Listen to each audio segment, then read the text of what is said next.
This is Mission Control Houston.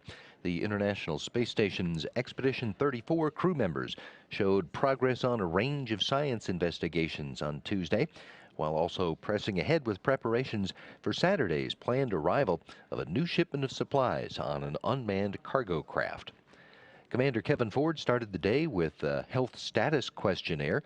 That's just part of an ongoing effort for all of the crew members to gather information about how human bodies respond to being in a zero-G environment for an extended period of time. Ford then moved on to loading software on a laptop computer in the Columbus module for operations scheduled on Wednesday with the Cruise experiment. That's a European Space Agency investigation into ways to improve crew efficiency and autonomy, and it includes experimenting with voice commanding of the procedures interface.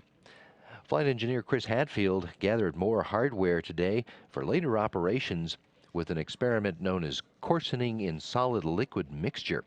The raw materials for that experiment are being delivered on the Dragon cargo ship. Later, he installed and checked out the centerline berthing camera in the Harmony Nader hatch window. That will support the berthing of the Dragon on Saturday after its grapple by Canadarm2. Flight engineer Tom Marshburn spent his morning supporting the Spheres Vertigo experiment.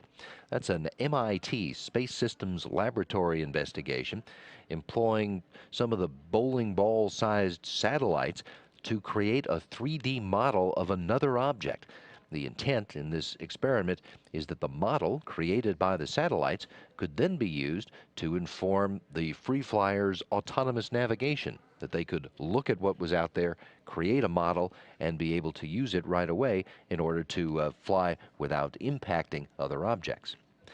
On the Russian side of the station, flight engineer Oleg Novitsky spent time today on a Russian TV documentary about life on board the station, and he was then joined by flight engineers Evgeny Tarelkin and Roman Romanenko for a Russian public affairs event this morning.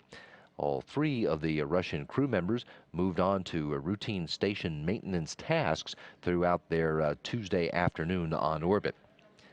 After exercise and lunch on Tuesday, Commander Kevin Ford moved to complete a changeout of a gearbox in the amine swing bed.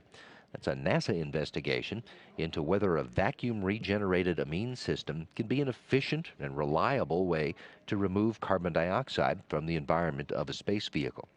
Near the end of his workday, Ford will join flight engineers Chris Hadfield and Tom Marshburn for an educational event talking to students gathered at the Metropolitan Arts Institute in Phoenix. The Expedition 34 crew has a schedule full of science work this week as they continue preparations for the arrival of a new cargo ship on Saturday morning. It'll be delivering 1,200 pounds of cargo, including more experiment supplies as well as crew provisions to fuel the mission of the International Space Station.